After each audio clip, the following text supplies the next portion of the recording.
Welcome back to a new lecture. And now we're going to go through the habit loop.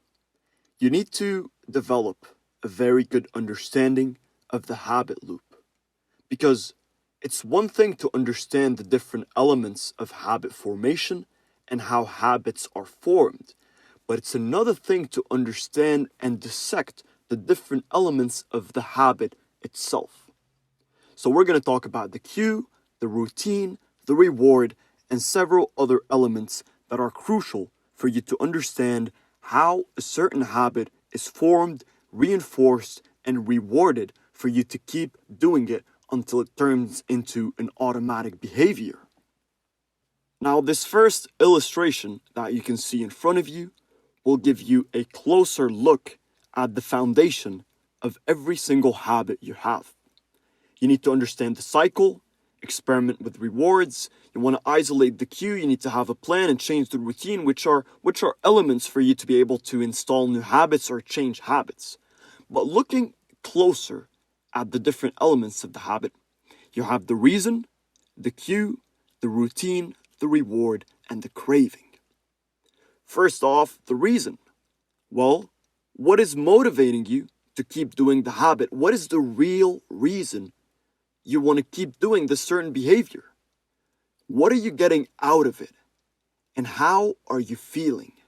Now we're not just talking about the reward, we're talking about the emotional impact that this habit has. What kind of emotions are linked to this habit? Because I'll tell you what, if you're trying to eliminate a certain habit in your life, but you have a lot of positive and pleasurable emotions linked to that habit, well, you might be able to stop the habit first day, second day, but then the third day, you're going to have, let's say, a very stressful day and a lot of problems you had, and you start feeling a lot of negative emotions. Well, when you do that, when you start feeling negative emotions, your brain is going to start scanning your environment, all right? And your brain is going to start scanning your environment to figure out how you can compensate and eliminate those negative emotions. Well, when that happens, what do you think the first thing your brain is going to think about? Well, of course, your brain is going to think about the habits that you used to act on and do to eliminate negative emotions or to feel pleasurable emotions. And then before you know it, you find yourself you convince yourself bit by bit. See, even though you don't want to do the habit anymore, you start convincing yourself bit by bit because the reason why you're doing the habit is linked to such a positive and pleasurable emotional state that can overcome your sense of discipline and willpower when you are feeling a certain negative emotional pattern. Which brings us to the cue. So what is starting the habit? A good way to understand the cue is an example that I mentioned before if you saw the lecture, which is smoking. Well, there isn't one cue or one trigger. There are several. You wake up in the morning, the first cue is you have a cup of coffee and you smoke a cigarette. That's the first cue. Then you have lunch, and after lunch, that's the second cue. You finish lunch and you want to calm down and you have another cigarette. That's the second cue. Another example would be drinking coffee. Well, for some people, the cue is every single time when you wake up in the morning, you read the newspaper and you drink a cup of coffee with your newspaper. So now the cue is when I read a newspaper, it's automatically going to trigger this need to have a cup of coffee. For other people, there might be several cues when it comes to drinking coffee. Maybe every time you feel a bit tired or you don't feel that you can focus, the first automatic trigger is that your brain will think about coffee to compensate. So you're going to look more into that in the future, but basically, when there is a habit that you're trying to eliminate, you need to sit down and ask yourself, what's triggering the habit to begin with? What cue am I experiencing to start the routine, to start indulging in the habit or in the behavior? There's this thin line and there are several cues that can be involved, as I said. some of those cues are not as obvious as the other cues. That's why it is worthwhile to take some time and really reflect on the different cues or triggers that you're experiencing. I've had a lot of instances with some of my clients where they are trying to eliminate a certain habit from their lives, and we would identify one or two triggers, and we would heal those triggers, and we would deal with the problem, and then they would say, I'm still encountering the same problem. I'm still indulging in the same habit and repeating it.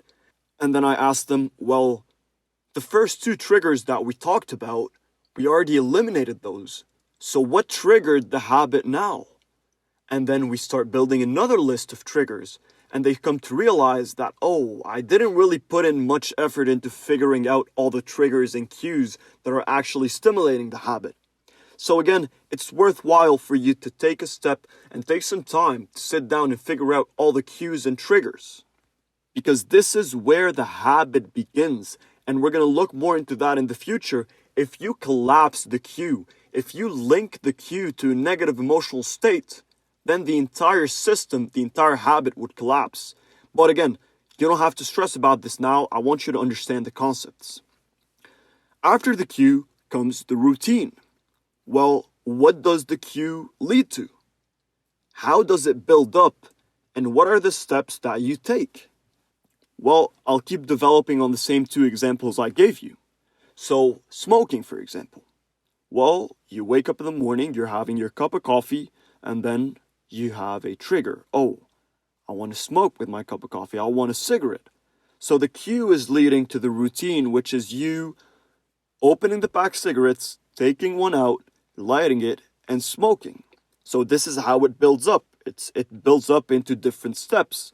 All those steps are leading to a certain reward that is satisfying a certain craving. Also, when it comes to your cup of coffee, well, what is the routine? Do you brew your coffee at home? Do you put your newspaper aside, you get up, you go to the kitchen, and you prepare your cup of coffee? Or do you go somewhere to Starbucks or to Tim Hortons and you buy your cup of coffee? What is the routine you're following? And again, sometimes the routine is not just one single routine. Every habit can have different routines that lead to the same reward. Which brings us to the reward, of course.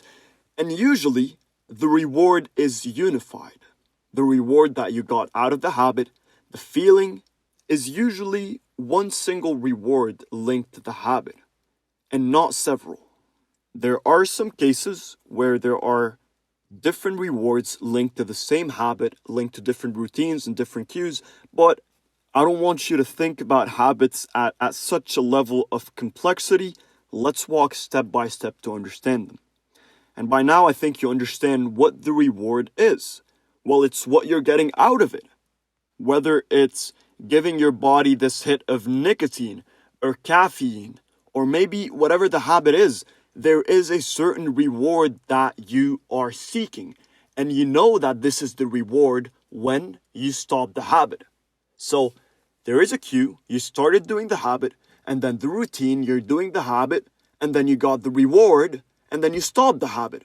Well, the moment before you stopped the habit, what happened before, this is usually the reward you're seeking. And once you got the reward and you satisfied the craving, there's no need for you to keep doing the habit over and over again, and you stop. All of that to satisfy a certain craving, which creates a sense of dependency, which creates comfort and also creates addiction.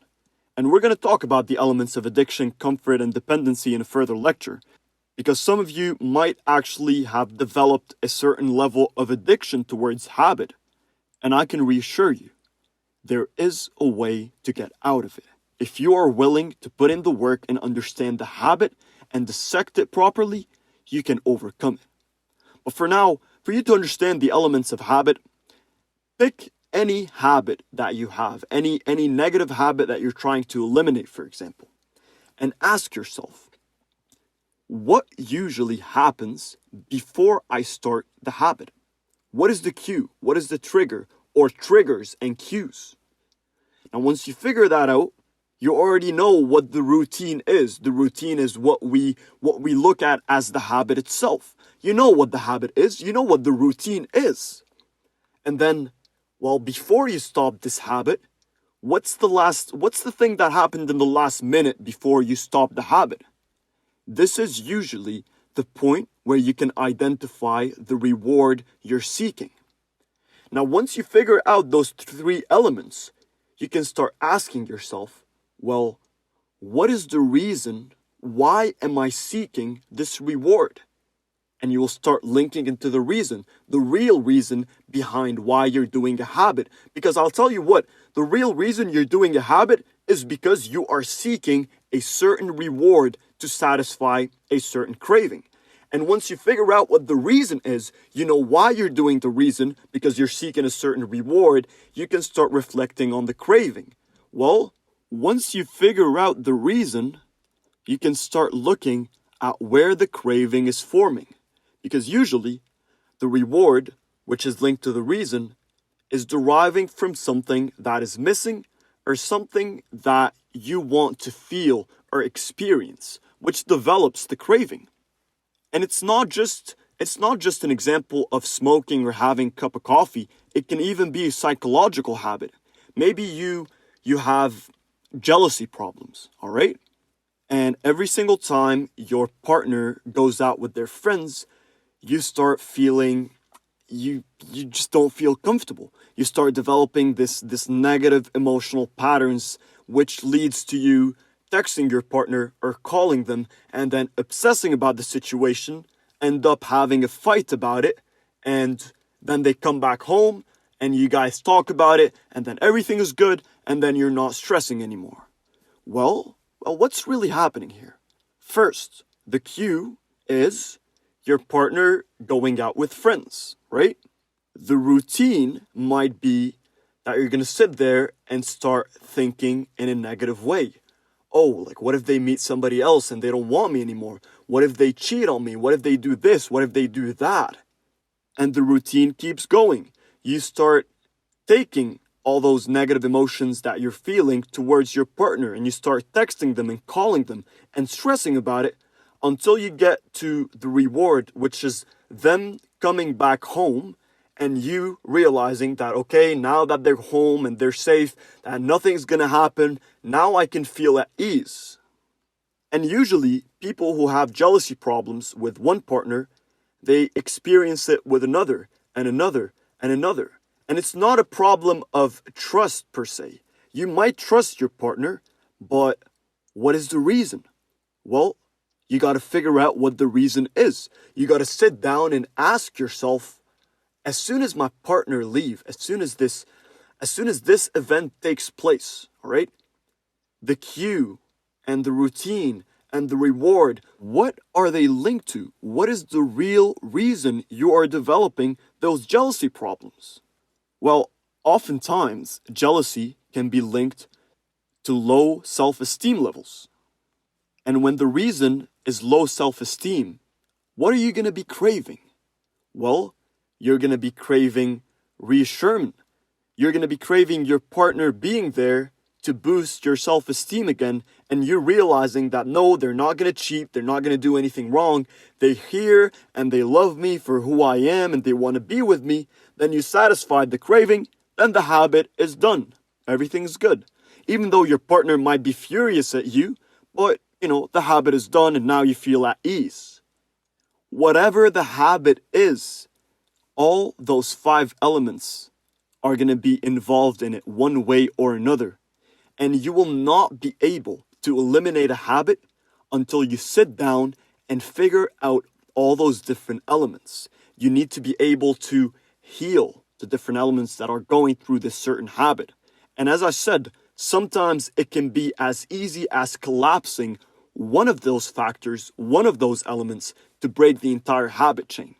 Because in the previous example, if the problem is low self-esteem, okay, well, simply by dealing with your self-esteem problems and by developing higher self-esteem, you will be dealing with the entire problem. But in other examples, such as smoking, for example, maybe dealing with the reason will not help, but dealing with the cue is what's going to help. So this moment before you start the action, before you open the packs of cigarette, take one out, light it, and start smoking it, if you deal with the cue and start associating negative emotional patterns with that cue, you can look into breaking the habit chain. So again, it's very specific, and every single habit can be different, but every single habit has all of those 5 elements involved. So I hope you have a really good understanding of those elements by now. This illustration from the book The Power of Habit, I think really sums up the habit loop or the habit cycle that we go through. A cue, a trigger that tells your brain which routine to use, which is of course aiming for a certain reason. Your brain is using that cue, your brain is referring to that cue to know what routine to use because there is a reason behind it. There's an underlying reason why your brain chose this cue to link it to a certain routine. And then you start the routine, which can be physical, mental, or emotional behavior that follows the cue, which leads all the way down to the reward, this positive stimulus that tells your brain that the routine works well and that it satisfied the craving and that it solved the problem. And then you go back again and again and again and again. It's a loop. It's a system that keeps working this way. And unless you do something and intervene and break that loop in a certain way, at a certain point, with a certain element, you will have a hard time eliminating habits. And that's also true when it comes to installing new habits. Well, if you want to start a new habit, if you want to actually turn this habit into a lifestyle, you need to make sure that the habit has a cue, has a routine, a reward, a reason, and a craving that it's satisfying. Because if the habit that you're indulging in or you're trying to install is missing one of those factors, you will have a hard time turning it into a lifestyle.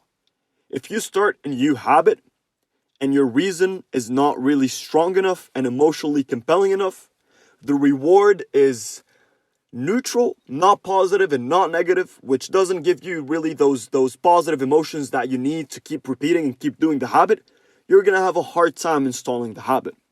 But we're going to look more into details about habit formation and using the habit loop to install and form new habits in a further lecture. For now, as I said, I want you to understand the different elements of the habit really well, for when we, in further lecture, discuss how to eliminate habits or install new habits by using and referencing those elements, that you'll be able to know what I'm talking about. With that being said, I'll see you all in the next lecture.